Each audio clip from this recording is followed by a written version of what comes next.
네, 안녕하세요. 기독교 콘텐츠 연구소의 성경 30일입니다. 오늘은 두 번째 날로 창조 시대에 대해서 알아보도록 하겠습니다. 오늘부터 13개 시대의 본론으로 들어가는데요. 창조 시대와 족장 시대는 두 개가 모두 창세기에 기록되어 있습니다. 그렇기 때문에 창세기의 본문 구조를 먼저 살펴보도록 하겠습니다. 천지 창조와 10개의 톨레도트 구조로 되어 있습니다. 이 톨레도트는 족보, 계보라는 뜻입니다. 그래서 사람들은 창세기를 족보책이라고 부르기도 합니다. 왼쪽에 있는 족보를 수직족보라고 합니다. 이것은 누가 누구를 낳고 누가 누구를 낳는다는 이야기만 있습니다.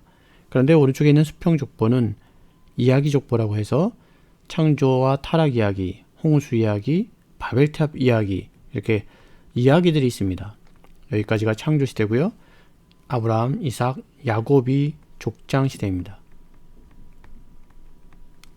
네, 그러면 오늘은 첫 번째 날로 창조 시대에 대해서 알아보도록 하겠습니다. 첫 번째, 천지 창조입니다. 창세기 1장 1절은 하나님이 천지를 창조하셨다고 선언하십니다. 이 장엄하고 엄중한 선언이 기독교의 시작입니다. 우리의 믿음은 이 선언을 아멘으로 받을 때부터 시작되는 것입니다. 하나님이 천지를 창조하셨습니다. 아멘. 다음은 천지 창조의 과정을 살펴보겠습니다. 첫째 날 빛이 있으라 하시고요. 둘째 날 윗물과 아랫물을 만드시고요. 셋째 날 육지와 식물을 만드십니다. 넷째 날은 첫째 날과 연동해서 광명을 만드시고요. 다섯째 날은 새와 물고기를 만듭니다. 여섯째 날은 동물과 인간을 만드십니다. 하나님께서는 이렇게 연동되어 있음을 알려주십니다. 마치 틀을 만드시고 하나씩 채워나가시는 모습을 보여주시는 것입니다. 질서를 만드시고 충만으로 채워나가신다는 것입니다. 하나님은 이 과정을 보시기에 심히 좋았더라라고 말씀하십니다. 보시기에 심히 좋았다 라는 말은 히브리어 토브입니다. 선한, 즐거운, 아름다운, 번영, 복지, 이익 등 토브라는 단어는 모든 좋은 것이 다 들어있는 단어인 것 같습니다.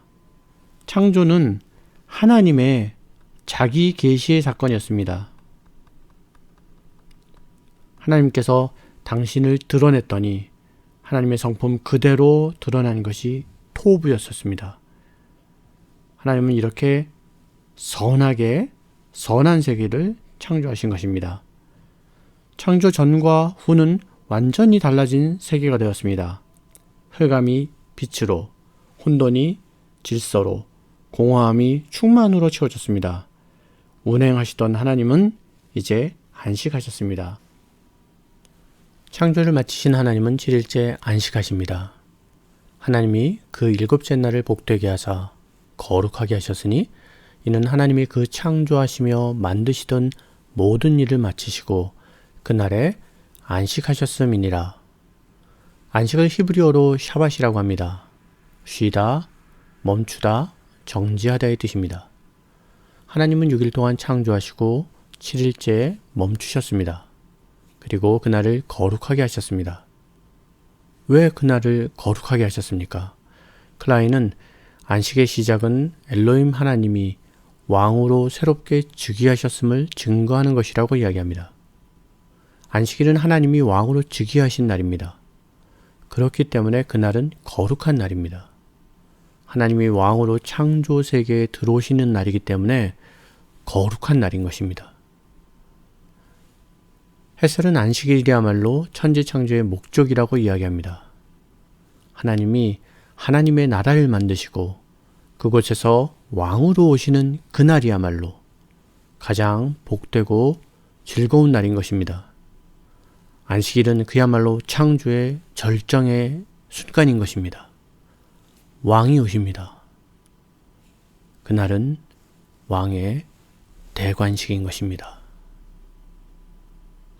네, 다음 이야기로 넘어가기 전에 창세기에는 두 번의 창조 기사가 나온다는 말씀을 드리겠습니다.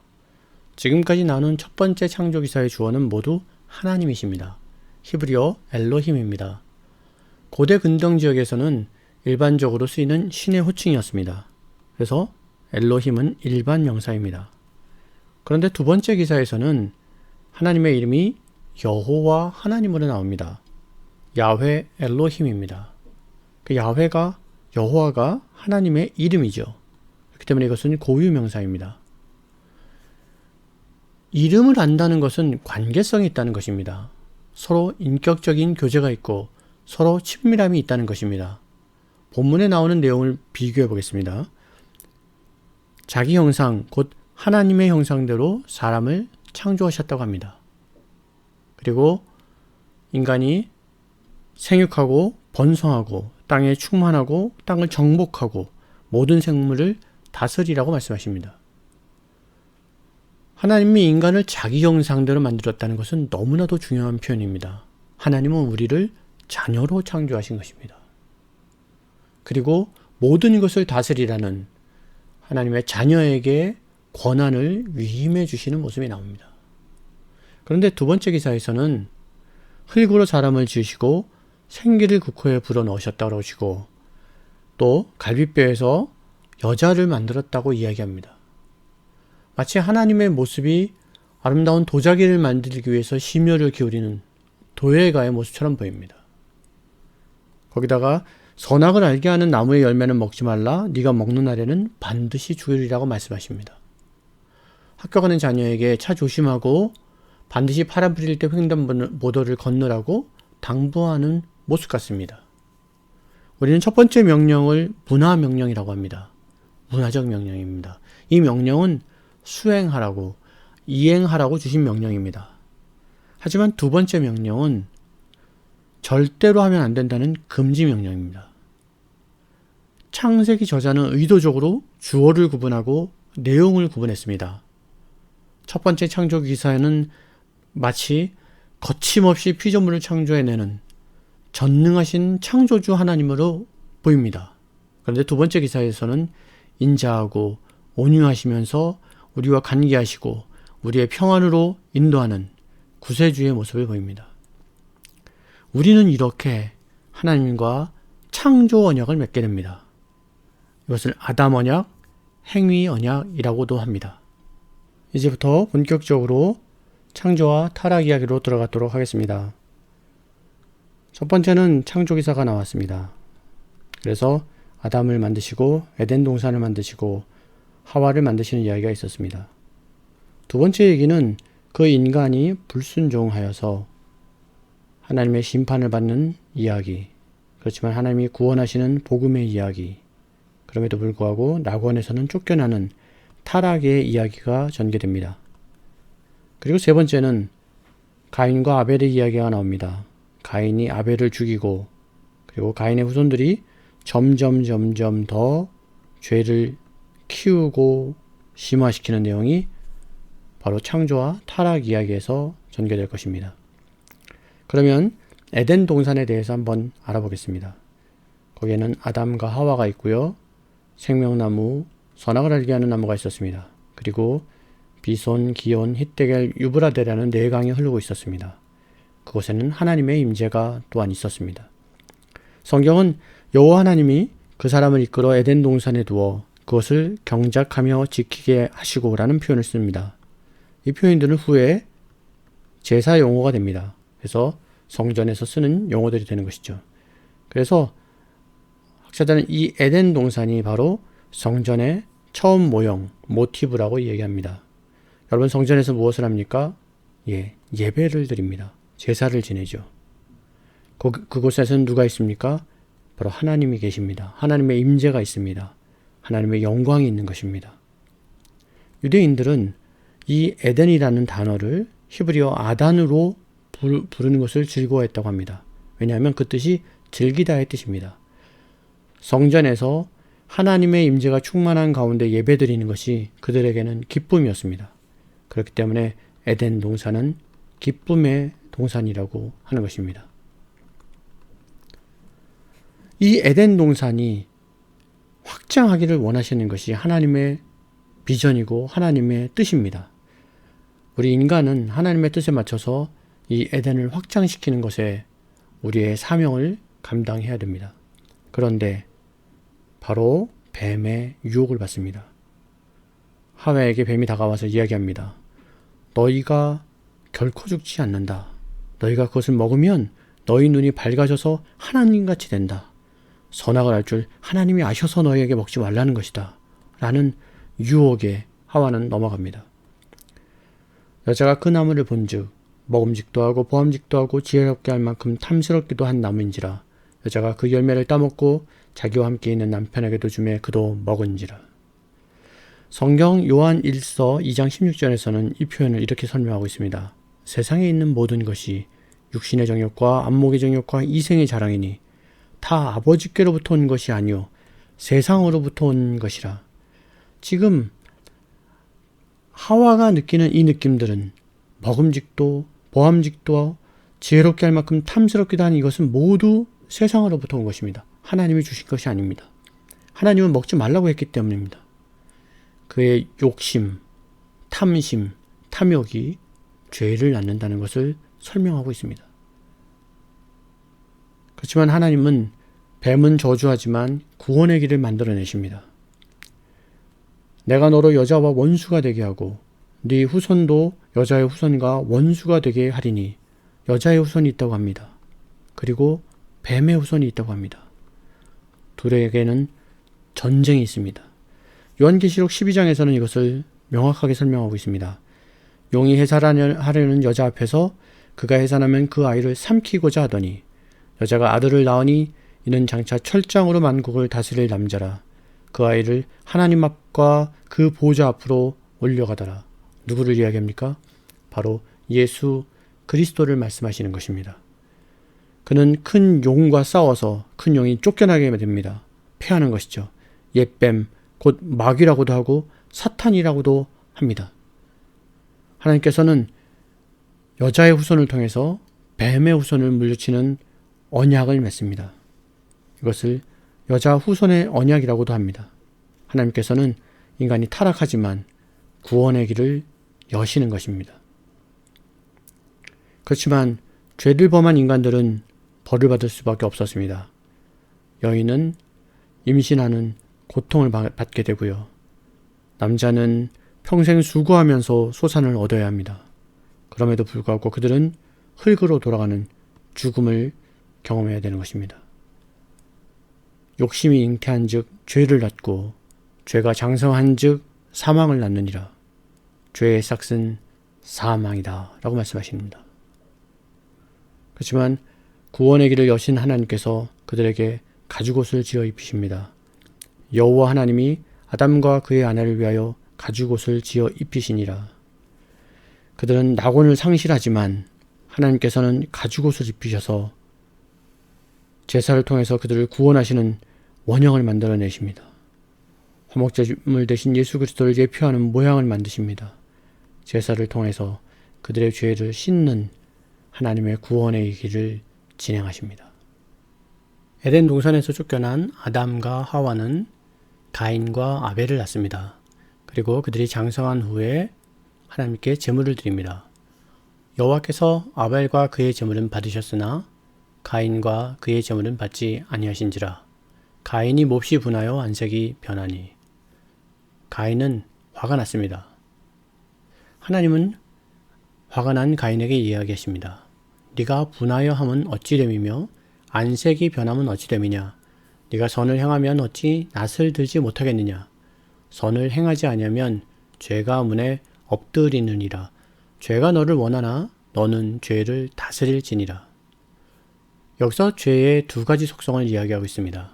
선을 행하지 아니하면 죄가 문에 엎드립니다.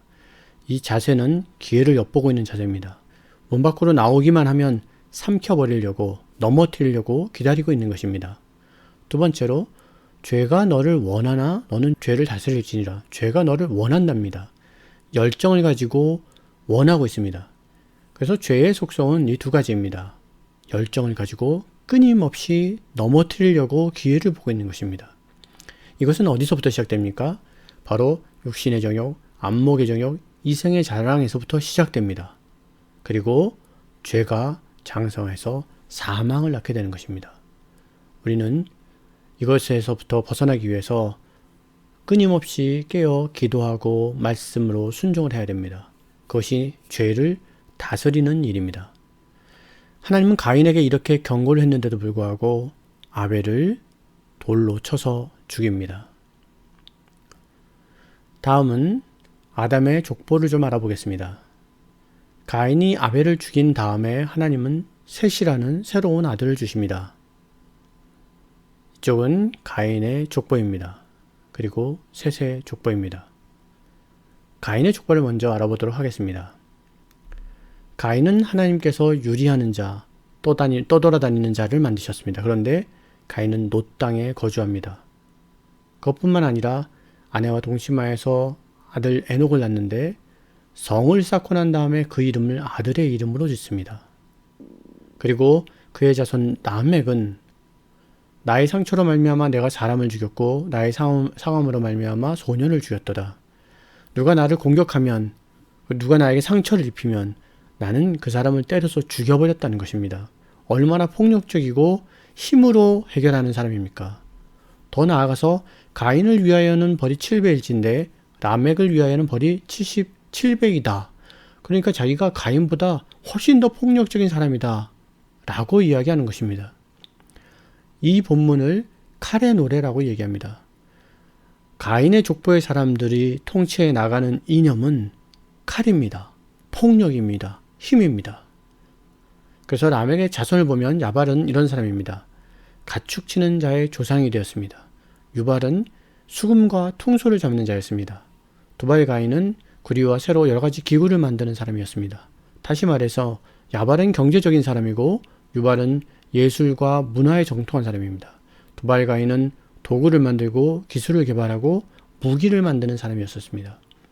하나님을 떠난 이 가인의 사람들은 문명을 발전시키는 사람이었습니다.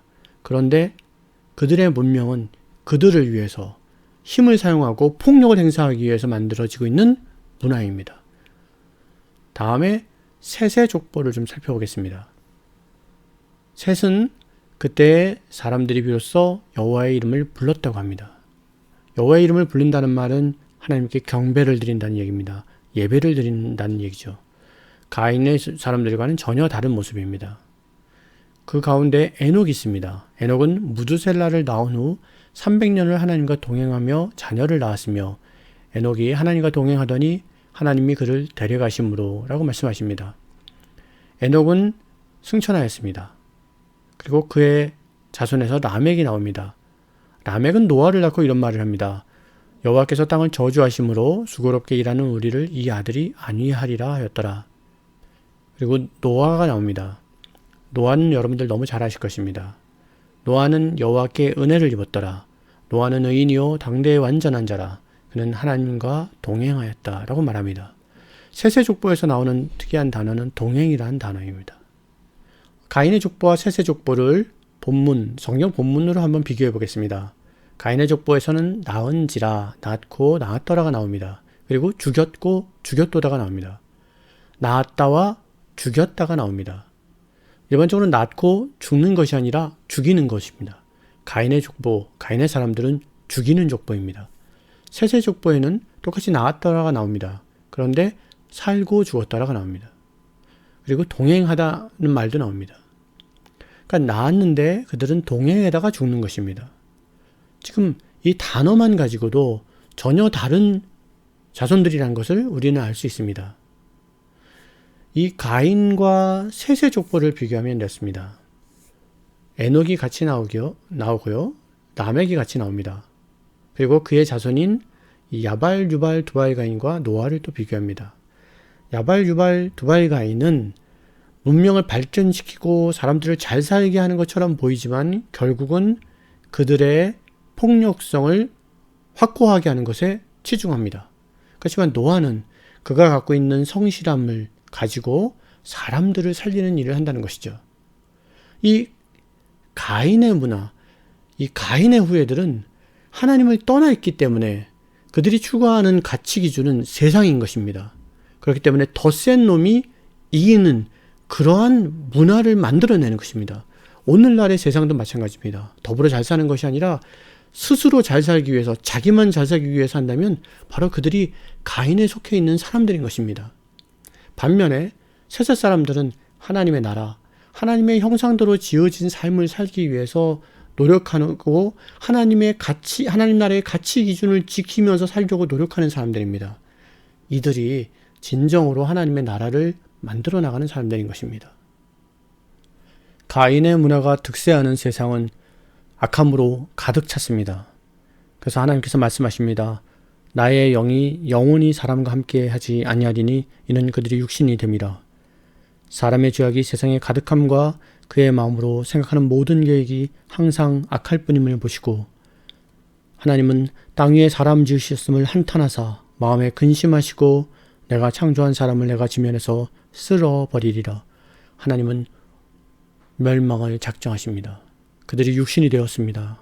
그렇기 때문에 그들은 항상 악합니다. 그래서 하나님은 그들을 멸망하실 수밖에 없게 된 것입니다.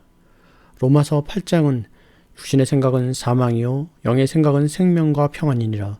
육신의 생각은 하나님과 원수가 되나니 이는 하나님의 법에 굴복하지 아니할 뿐 아니라 할 수도 없음이라. 육신에 있는 자들은 하나님을 기쁘시게 할 수 없느니라.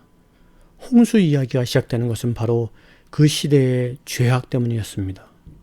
그러나 노아는 은혜를 입었다고 합니다.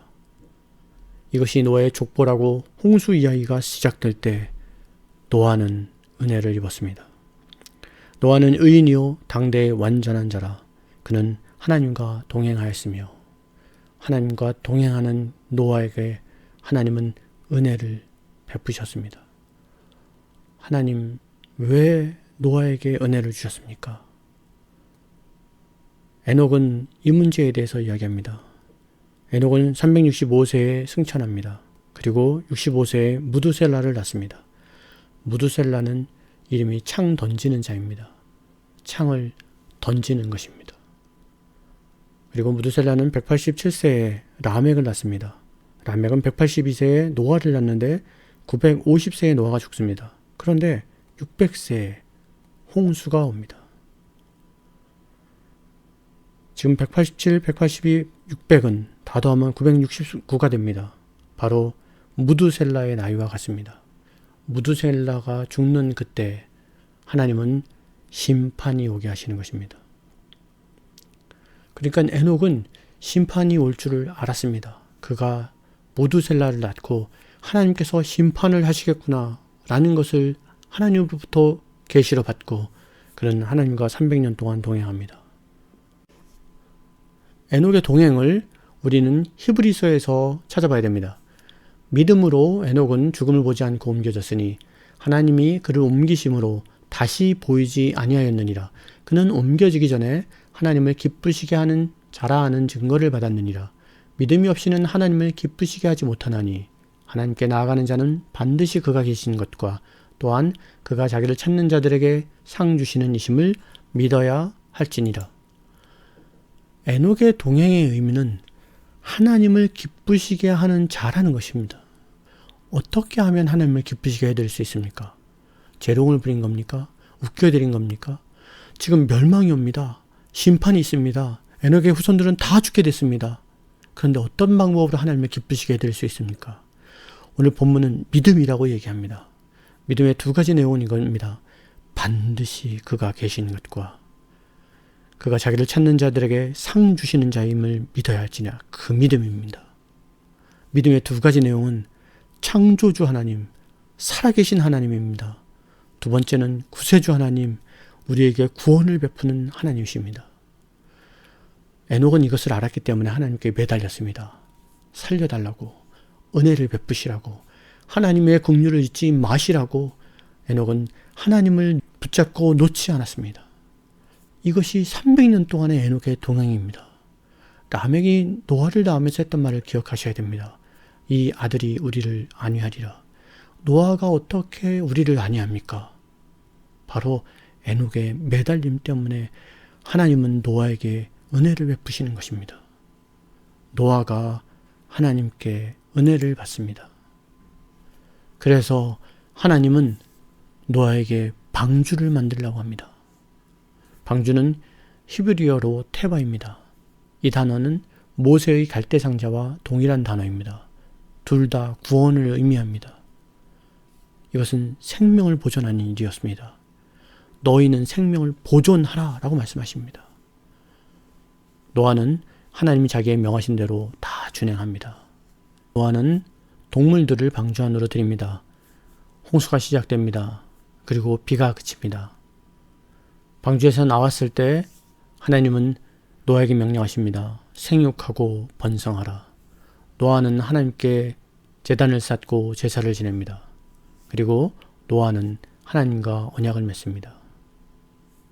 그 언약은 은혜 언약입니다. 하나님은 말씀하십니다. 내가 너희와 언약을 세우리니 다시는 모든 생물을 홍수로 멸하지 아니할 것이라. 내가 내 무지개를 구름 속에 두었나니 이것이 나와 세상 사이의 언약의 증거니라.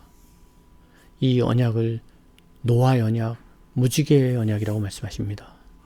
하나님은 우리에게 또 은혜를 베푸십니다.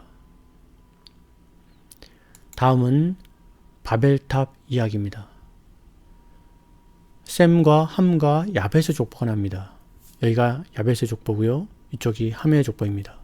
거기에 주목할 이름들이 있습니다. 가나안입니다. 그리고 또 니므롯입니다. 그리고 블레셋입니다. 가나안과 블레셋은 많이 들어봤지만 니므롯은 좀 생소할 것입니다. 그런데 이 니므롯이 창조 시대에 하나님을 대적하는 자입니다. 그리고 가나안은 족장 시대와 출애굽 시대와 가나안 정복 시대에 하나님의 사람을 대적합니다. 블레셋은 사사 시대와 통일 왕국 시대에 이스라엘과 대적하는 족속이 됩니다. 먼저 우리는 니므롯을 좀 살펴봐야 됩니다. 개역 개정에서 속담에 이르기를 아무른 여호와 앞에 니므롯같이 용감한 사냥꾼이로다. 그런데 현대인의 성경에서는 니므롯처럼 여호와를 무시하는 힘센 사냥꾼이라고 얘기합니다. 여호와를 무시하는 힘센 사냥꾼. 니므롯의 뜻이 반역, 반란, 배반입니다. 그러니까 하나님에 대해서 이제 반역을 하는 것입니다. 대드는 것입니다. 하나님을 무시하는 것입니다. 니므롯은 신할 땅에 거했습니다. 그런데 그가 아수르로 나아갔다고 합니다. 그것은 전쟁입니다. 그리고 거기에 큰 성읍을 세웁니다. 힘으로 하나님과 싸우는, 대적하는 세력을 만드는 것입니다. 다음에 셈의 자손이 나옵니다. 셈은 에벨 온 자손의 조상이라. 에벨은 두 아들을 낳았다 라고 얘기했는데 벨렉과 욕단입니다. 그리고 욕단의 자녀들이 나옵니다. 그런데 여기에 벨렉의 자손들은 명시하지 않습니다. 아직 나오지 않는 것이죠. 그리고 바벨탑 이야기가 나옵니다. 온 땅의 언어가 하나요, 말이 하나였더라. 이들이 지금 언어가 하나였기 때문에 역청으로 진흙을 대신하여서 바벨탑을 쌓습니다. 그리고 그 탑 꼭대기를 하늘에 닿게 합니다. 그리고 자신들의 이름을 내고 온 지면에 흩어짐을 면하자고 합니다. 바벨은 아카드어로 신의 문입니다. 그들이 스스로 신이 되는 것입니다. 고대의 왕들은 신의 아들이라고 했습니다. 스스로 신의 아들이 되는 것입니다. 하나님께서 그것을 보려고 내려오십니다. 그리고 말씀하십니다. 이 무리가 한 족속이요 언어도 하나이므로 이같이 시작하였으니 거기서 그들의 언어를 혼잡게 하여 그들이 서로 알아듣지 못하게 하자. 하나님께서는 그들이 서로 알아듣지 못하게 합니다. 그랬더니 그들이 그 도시를 건설하기를 그쳤습니다. 그 이름은 바벨입니다. 온 땅의 언어를 혼잡케 하셔서 그들은 흩어질 수밖에 없게 되었습니다. 바벨은 혼잡케 하는 것입니다. 이 바벨탑 사건과 성경은 오순절 사건을 비교합니다. 바벨탑 사건에서 나오는 이 세 가지를 기억하십시오. 하나님께서 강림하시고 언어를 혼잡케 하시고 흩으신 것입니다. 그런데 동일하게도 오순절 상황에서 하나님께서 강림하시고 언어를 통일하시고 사람들을 모으십니다. 예수 그리스도로 말미암아 십자가의 부활 사건 이후에 성령을 보내주시면서 오순절 사건이 시작됩니다. 대부흥의 시작입니다. 마태복음 1장 1절은 아브라함과 다윗의 자손 예수 그리스도의 계보라고 얘기합니다. 예수 그리스도의 족보입니다. 그러니까 지금 이 족보가 계속 이어지고 있는 것을 설명하고 있는 것입니다. 근데 누구부터 시작합니까? 아브라함, 다윗, 예수입니다.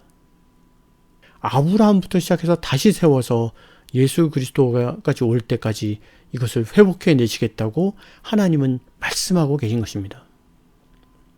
창조와 타락의 사건은 죽음이 들어오는 사건이었습니다.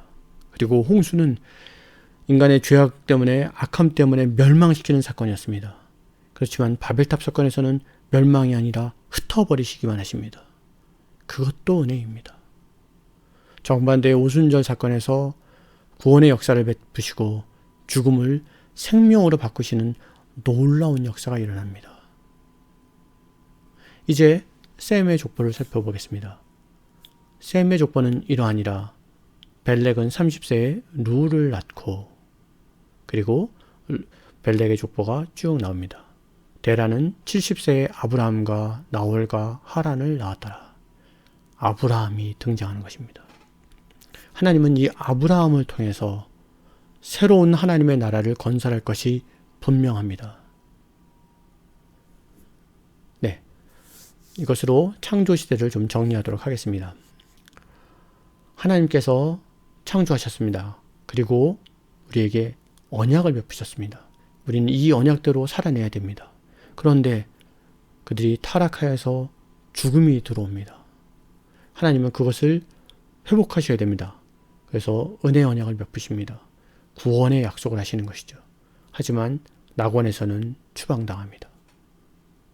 그리고 그의 자손들, 가인의 자손과 람에게 이르기까지 그들은 구원의 은혜를 잊어버리고 다시 죄를 짓고 그들의 폭력과 힘으로 그들의 세상을 구축합니다. 그들이 육신이 되어버렸습니다. 더 이상 영적인 생각을 할 수 없는 것입니다. 생명이 그들에게 없습니다.